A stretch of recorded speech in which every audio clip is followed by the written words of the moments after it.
All right, so we all have a book inside us, right? Oh, yeah. But getting it out there, polished, published, that's a whole other beast. It really is. So today we're deep diving into the advice of business expert Brian Tracy Yeah, to give you the roadmap from idea to bestseller. absolutely. We're drawing from his program on writing and publishing, and the goal is to give you guys actionable steps. Right. Insider knowledge so you can feel empowered to write and publish your own book. You know, it's fascinating Yeah. because his program isn't just about the technical stuff. Right. He really digs into the mindset Okay. of a successful author, which I think a lot of programs miss. Totally. Yeah. It's one thing to have the information, Right. but actually applying it, Yeah. sticking with it, that's where the magic happens. Absolutely. And Tracy dives right into that with his approach to actually writing the book. He's a Right. huge proponent of dictation. Interesting. Not just for speed, but for tapping into a different kind of creative flow. Yeah. And what's interesting there is how he connects it to overcoming that dreaded writer's block. Oh, yeah. When you dictate, you're almost having a conversation with yourself. Right. Letting the ideas flow more naturally, like you're tricking your brain into bypassing those internal sensors. It's like capturing that stream of consciousness Yeah. before it gets overanalyzed, right? Yeah, great. He even suggests aiming for 2 to 3 hours of dictation per chapter, Wow. then handing it off to a typist.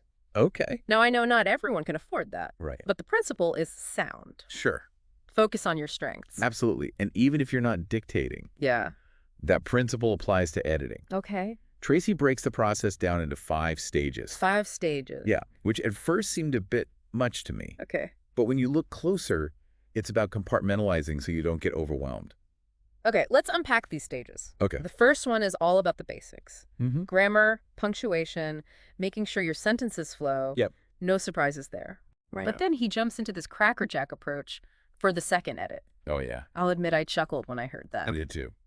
But there's wisdom behind it. Yeah. It's about breaking up those big chunks of text, adding headings every few paragraphs. Right. Think about it when you're reading online. Yeah. Don't your eyes kind of glaze over if it's just a wall of words? All the time. Especially if I'm trying to absorb information quickly. Yeah. So by using headings, Yeah. you're giving the reader those visual breaks, Mhm. making it easier to scan and digest. Right. You're basically creating a rhythm for the reader, Yeah. a way to stay engaged without getting bogged down. Okay. And then in stage 3, he introduces the idea of adding a quote at the start of each chapter Okay. and ending with 3 to 5 actionable steps. Okay. I love that. Yeah. Because it's taking what could be a dense topic Right. and immediately giving the reader both inspiration and a clear takeaway. Absolutely. Like, here's the big idea and here's how you can actually apply it. Exactly. And he even suggests starting each step with an imperative verb. Oh, wow. Do this. Consider that. Okay. It's about making the advice active. Right. Almost like a mini to-do list for the reader. I'm totally stealing that for my own writing. Me too. Now, edits 4 and 5 seem a bit more traditional. Okay. Stage 4 is where you really refine your language, Right. drawing on principles from the elements of style. Yeah, it's about making every word count, tightening up those sentences, Yeah.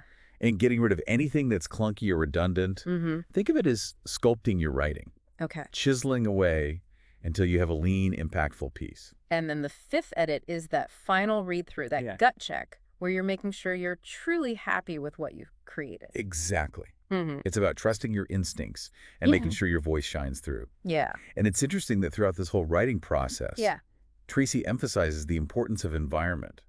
Okay. He even talks about playing gentle classical music. See, now this is where we might differ. Okay. Classical music is great for some, Yeah, but I need something with a little more energy to get me going. I hear you. But the point is to create a space that's conducive to your creative process. Absolutely. It's about finding what works for you. Yeah. Some people need silence. Mhm. Others need white noise. Right. Yeah. Some need their lucky writing socks. Exactly. The key is to be intentional about your environment and set yourself up for success. Okay, so we've tackled the writing process Right. from the initial spark of an idea Mhm. to the final polish. Yes. But getting it published, Yeah, that's a whole different beast, right? it is. And luckily, Tracy doesn't shy away from that. Okay, good. He dives deep into the world of literary agents and publishing deals, Okay. which we'll unpack in the next part of our deep dive. I always thought agents were just for big name authors. Yeah. Those with a string of bestsellers under their belt. Yeah. But he makes it clear that they're essential for anyone serious about getting their book out there. It's true. Okay. Yeah, there's your advocate, Mm-hmm. your guide through the often confusing world of publishing. Right. And choosing the right agent, crafting that perfect book proposal. Yeah. That's where the real strategy comes in. Stay tuned, because in the next part, we're going to break down Tracy's advice on finding an agent, crafting a compelling proposal, and navigating those tricky publishing deals. We'll explore the strategies that can take your book from a manuscript on your computer to a published work in the hands of readers. So don't go anywhere. Stay with us. All right. So we've poured our blood, sweat, and tears into writing and polishing our manuscript. Yeah. But now comes the question that keeps many aspiring authors up at night. Mm-hmm. How do we actually get this thing published? It's a valid question. Yeah. And one that Tracy addresses head on. Okay. He doesn't sugarcoat it. Right. Publishing is a business. Mm-hmm. And to navigate it successfully, Okay. you need an advocate in your corner. He's talking about literary agents, right? Exactly. I'll be honest. Yeah. I used to think agents were only for established authors, Right. those with a string of bestsellers under their belt. Yeah, that's a common misconception. Okay. Think of it this way. Mm-hmm. Publishers are bombarded with manuscripts every day. Right. Having an agent is like having a VIP pass. Okay. Someone who can cut through the noise and get your work in front of the right people. Okay. That makes sense. Oh, yeah. But how do we even begin to find an agent who's the right fit for our book? Right. The publishing world can feel like a secret society sometimes. Tracy suggests a few starting points. Okay. He recommends resources like Jeff Herman's Guide to Book Publishing, Mm-hmm. which offers insights into the industry and lists reputable agents. Okay. There's also Lit Agents by Chuck Sambuchino Okay. and The Complete Idiot's Guide to Getting Published by Sherbakowski. So it's about doing your research, finding agents who specialize in your genre, Right. and have a track record of success. Exactly. But then comes the even more daunting task Yeah. of crafting the book proposal. This is where it gets interesting, Okay. because the proposal is your chance to sell not just your book, Mm, but yourself as an author. right. Tracy emphasizes the importance of a strong title, Okay. one that immediately grabs attention. He even tells a story about a book that secured a $2 million advance Yeah. based solely on its title. It's crazy. That's insane. I know. It really shows the power of those few words to capture the essence of your work and make people want to read more. Absolutely. And beyond the title, Okay. you need a detailed table of contents, Right. a roadmap that showcases the structure and key themes of your book. Oh, okay. Think of it as giving the agent a sneak peek into the journey they're about to embark on. And then you have to include sample chapters, right? Exactly. It's like giving them a taste of your writing style, Yeah. showing them you can deliver on the promise of that compelling title and table of contents. Right. And then there's the dreaded covering letter. I've heard so many authors say that writing the query letter is harder than writing the book itself. It can be a challenge Yeah. because you're essentially distilling your entire book, Mm-hmm. your passion, your expertise, Yeah. into a concise and persuasive pitch. Okay. Tracy stresses the importance of highlighting your target audience Right. and demonstrating the market potential for your book. So it's not enough to just have a great story or groundbreaking research. Right. You need to show the agent and publisher that there's an audience out there Yeah. hungry for what you have to offer. You need to convince them that your book has the potential to be a commercial success. Right. That it will resonate with readers and generate buzz. It sounds like a lot of pressure. It is. And even with the perfect proposal, Yeah. there's no guarantee of success, right? No. Rejection is just part of the game. Tracy is very upfront about that. Okay. He encourages persistence, Mm. reminding us that most authors face rejection at some point in their journey. Yeah. The key is to not let it discourage you, Right. to keep refining your proposal, seeking feedback, Okay. and reaching out to agents who align with your vision. It's a reminder that publishing, like any creative field, Right. requires resilience Mm-hmm. and a willingness to keep going, even when the going gets tough.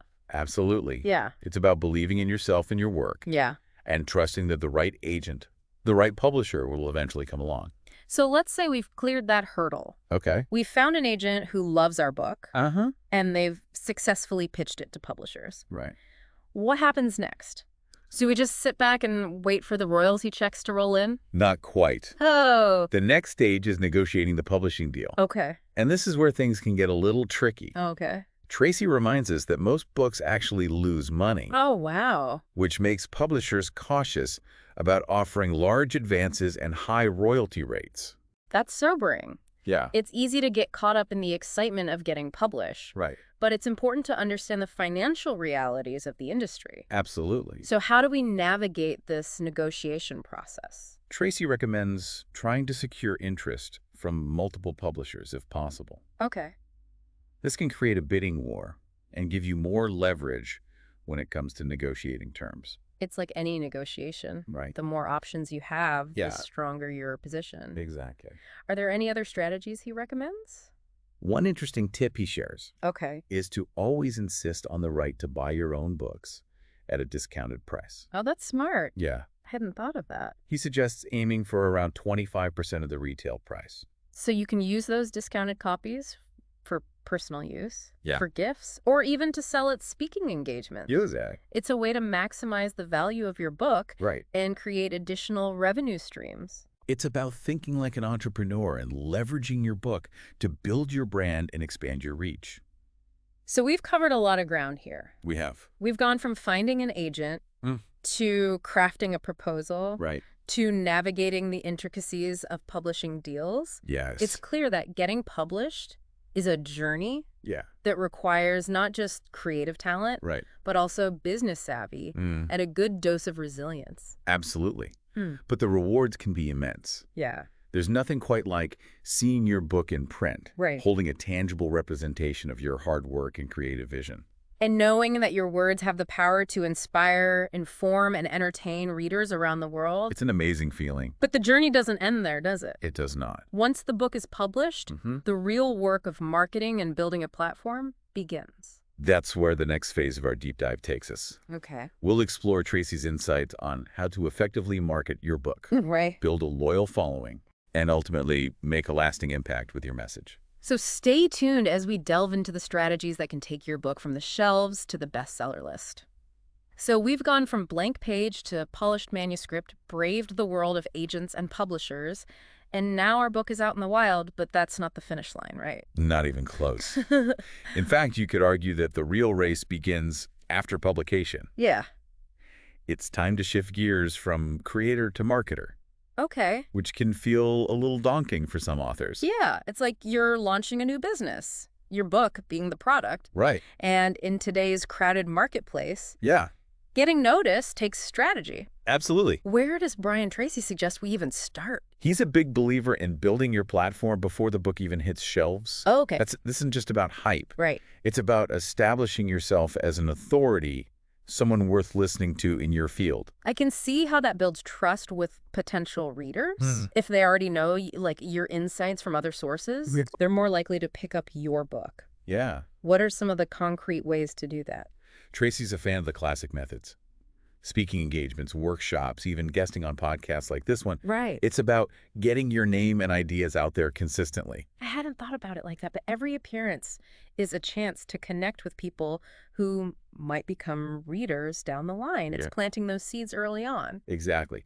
And then there's the digital side of things, which Tracy sees as crucial. Okay. Building an email list is his top priority. Okay, I'll admit sometimes email feels old school in the age of social media. Yeah. What's so special about it for authors? As a troll, you own that list. You're right. You're not at the mercy of algorithm changes or platform whims. Okay. It's a direct line to people who've actively chosen to hear from you. So you're building a community of people genuinely interested in your work. Yeah. And you can keep them updated on the book. Right. Offer exclusive content. Really nurture that relationship. Precisely. Social media still plays a role, of course. Mhm. Yeah. But it's more about amplifying what you're already doing. Okay. Tracy emphasizes consistency and value. Right. Don't just spam about your book. Mm-hmm. Share insights related to its themes. Engage in discussions. Become part of the conversation. Okay. Right. I'm picturing it like ripples in a pond. Oh, yeah. Your core message is at the center. Mm-hmm. And each activity, each platform is a way to send those ripples outward, Yeah. reaching a wider audience. That's a great analogy. Thanks. And it doesn't stop at launch. Right. Tracy stresses the importance of staying active even after the initial buzz dies down. Mm-hmm. Keep creating content. Guest on podcasts. Seek out reviews. Stay top of mind for readers. It makes sense you put all this effort into creating this valuable book. Right. Why let it fade into obscurity? Exactly. You've got to champion it, be its biggest advocate. If I had to sum up Tracy's marketing philosophy, Okay. it's this. Yeah. Authors need to be entrepreneurs. Okay. You're not just selling a book. You're building a brand, a Yeah. platform, a legacy. That's a powerful shift in perspective. It is. It's not just about the creative act anymore. It's about understanding the business, the marketing, the long game of connecting with your audience. Exactly. And that might feel overwhelming at first. Sure. But the good news is, with the right knowledge and a bit of hustle, anyone can build a thriving author platform. So looking back at everything we've covered today, Yeah. from the nitty-gritty of writing to the big picture of building a platform, what's the single most important takeaway for someone who dreams of writing a book? For me, it's the emphasis on mindset. Okay. It's about shifting from, I wish I could write a book, to, I'm writing a book, and I'm going to make sure it reaches the readers who need it. It's believing in your message enough to put in the work. Yeah. Not just on the page, but in building that connection with your audience. Exactly. It's inspiring, honestly. And a little daunting, perhaps. Yeah. But think about it. You listening right now. Yeah. You have a story inside you that the world needs to hear. Yeah. What steps are you going to take to bring it to life? That's a wrap on our deep dive into Brian Tracy's wisdom on writing and publishing. It's been fun. We hope you've gleaned some actionable insights and, more importantly, a renewed sense of possibility. Absolutely. Remember, the journey of 1,000 pages begins with a single word. So go forth and write. And we'll see you on the bestseller list. Thanks for joining us. It's been a pleasure.